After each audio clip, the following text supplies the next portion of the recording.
Áudio News. Comentários, opiniões. Leandro Ruschou. Não é curioso? A militância de redação tratou como um grande escândalo o fato da ABIN, a Agência Brasileira de Inteligência, ter supostamente sido instrumentalizada para levantar dados de pessoas, utilizando critérios políticos. A militância acusa o governo Bolsonaro de ter adotado essa postura, que envolve principalmente o monitoramento da localização física dos alvos.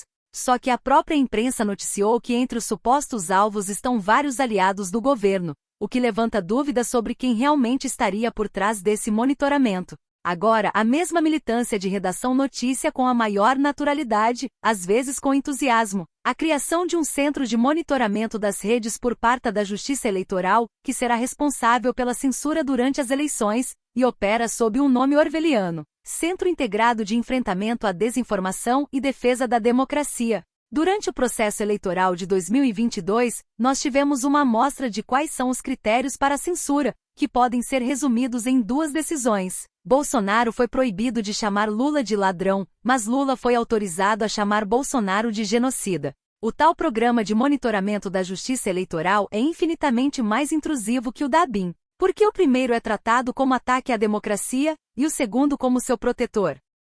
Maria Corina. Alerta mundial. Denuncio aos venezuelanos e ao mundo que o regime de Nicolás Maduro sequestrou o nosso diretor do comando de campanha do estado de Barinas, Emil Brant, poucas horas depois de ter visitado este estado. Há 47 dias sequestraram nossos diretores dos comandos de campanha dos estados de Trujillo, Vargas e Yaracuy, que hoje estão presos em El Helicoide, o maior centro de tortura da América Latina. Esta ação constitui mais uma violação do já pisoteado Acordo de Barbados e mostra que Maduro optou por continuar da maneira mais difícil. Exigimos uma reação firme de todos os atores nacionais e internacionais que apoiam uma verdadeira eleição presidencial na Venezuela. Continuaremos a viajar por todo o nosso país na construção de cada vez mais força e organização cidadã para alcançar a vitória eleitoral este ano.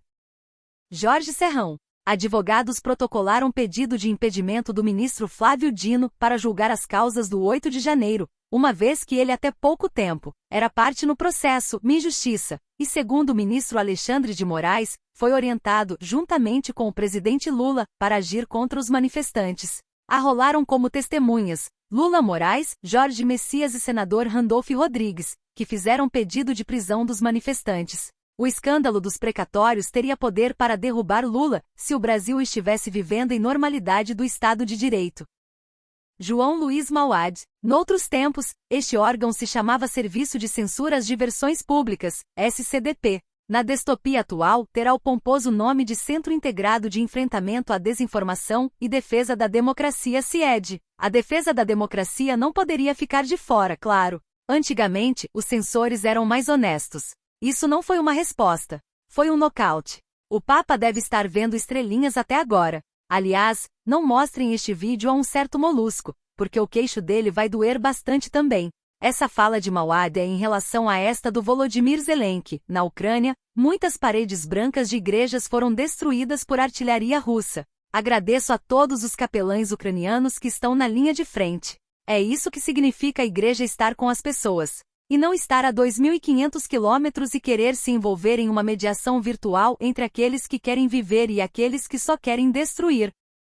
Ainda sobre o assunto, Aurélio Schomer comenta: a declaração de ontem a uma emissora de rádio suíça, equiparando moralmente o regime assassino de Putin à Ucrânia invadida e sugerindo que os ucranianos entreguem ao agressor o território tomado revelam, no mínimo, um apego sentimental e caro à extinta União Soviética. Intoleráveis as palavras do Papa nesse caso. E não estou cometendo nenhuma blasfêmia em criticá-lo enquanto católico. A infalibilidade papal não se aplica a opiniões do pontífice em questões políticas fora do alcance da fé e dos dogmas. Master Humberto. Haiti, país no Mar do Caribe, está numa guerra civil, com o caos tomando conta das ruas e prestes a ter a nação tomada provavelmente por alguma das gangues que estão guerreando pela tomada do poder no país. Esse cenário é resultado da falta de estrutura estatal, que se tornou inexistente naquele país. Por isso a consolidação da democracia como um dos pilares para a construção de uma nação é tão essencial para evitar o colapso social. Desirê Rugani. O Museu da Imagem e Som, MS, deu início a uma exposição imensa sobre os horrores do Holocausto nazista. A mostra foi aberta em 9 de março. A exposição é intitulada Tragédia do Holocausto, a vida de Júlio Gartner. O nome é uma referência a um judeu polonês que sobreviveu ao nazismo e faria 100 anos em 2024. Alguns cenários reproduzem locais marcantes do genocídio nazista. Entre eles, o gueto de Cracóvia, câmara de gás em Auschwitz, vagão de trem que levava aos campos de extermínio e o crematório de Melk. A mostra apresenta ao público fotografias e objetos originais cedidos pelo United States Holocaust Memorial Museu e outras instituições. A exposição apresenta registros históricos, fotos e vídeos da Segunda Guerra Mundial e do terror do Holocausto, convidando o público a percorrer ambientes, locais e cenários marcantes que compõem a trajetória de Júlio Gartner, desde sua adolescência até a chegada ao Brasil, informa o MS pelo Instagram. A mostra se completa com a seção Anjos do Holocausto sobre cidadãos que se dedicaram a ajudar pessoas perseguidas e presas na Europa durante o regime nazista, dentre eles o alemão Oskar Schindler, o britânico Nicholas Vinton e a brasileira Aracide Carvalho. O gabinete do primeiro-ministro comunica: Hamas número 4 Salah el-Aruri foi eliminado, e avisa que vão para os números 1, 2 e 3. Ou em nomes: 1. Yehia Sinwar, 2. Malmed F. 3. Marwan Issa. Só uma pergunta porque eu realmente preciso saber. Primeiro, uma informação: a tomada de reféns é um crime de guerra, proibido pelo direito humanitário internacional em todas as circunstâncias. Agora a pergunta: as pessoas não entenderam ou não ligam para o fato de que os reféns estão há 5 meses dentro de Gaza? Reféns. Sendo que nesse grupo de reféns temos mulheres sendo violentadas, bebês, sim bebês, crianças, idosos. Os reféns não recebem medicamentos ou qualquer suporte. Ninguém da Cruz Vermelha ou nenhuma organização viu os reféns para testar seu estado de saúde ou de vida. Vocês não acham isso um absurdo? Não é possível. Não é possível.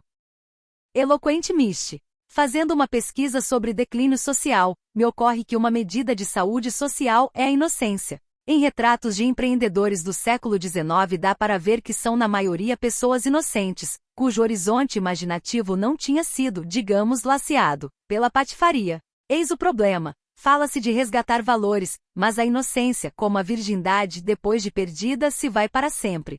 Toda a literatura ocidental é só um comentário à expulsão do paraíso. A epidemia de opioides, a pornografia, a violência, são experiências que trazem o cinismo, que traz a complacência, que traz as manchetes do dia. Eu, reacionário recente e, portanto, bem patife, olho para os exemplos de abnegação ingênua do passado com a reverência e o espanto mudo de quem vê um unicórnio. Penso no entorno que gerou aqueles adultos, em sua maioria protegidos da sordidez, quando hoje qualquer criança sabe o que é redacted, como recuperar a inocência da sociedade que se deteriora no tempo. No documentário Hostage to the Devil, um entrevistado relata um exorcismo realizado pelo padre Malachi Martin em uma menininha de 4 anos. Ele diz que um detalhe o convenceu de que a menina estava possuída por uma entidade maligna, um sorriso perverso e lascivo que ela deu, e que ele não imaginava nem no rosto da prostituta de garimpo mais velha e devassa. Nós meio que somos essa menina. O padre Martim morreu antes de concluir o exorcismo, supostamente caiu de um banco em seu apartamento e teve hemorragia cerebral.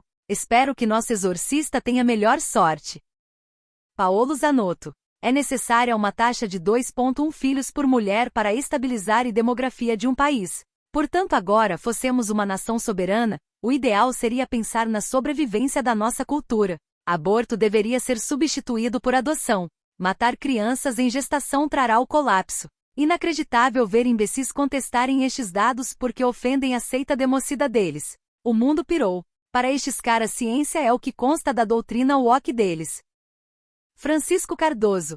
Quando a esgotosfera divulgar números chocantes de mortes em Gaza, atribuíveis ao Ministério da Saúde de Gaza, entendam que são números do Hamas. Ministério da Saúde de Gaza igual Hamas. Daniel Scott. Quando Trump falou que o Haiti era um país que estava na M, vários artistas se pronunciaram e criaram uma linha de camisas, o Haiti é ótimo. Hoje o país está mergulhado em um caos total. Cadê esses artistas? É muito louco como a ideologia atrai tanta hipocrisia. O Cirão denunciou um escândalo que seria um mensalão com esteroides. Sobre isso tenho 2 opiniões. Quanto mais esses políticos discutirem entre si, melhor para a população. 2. A população precisa de uma transparência se isso está sendo investigado.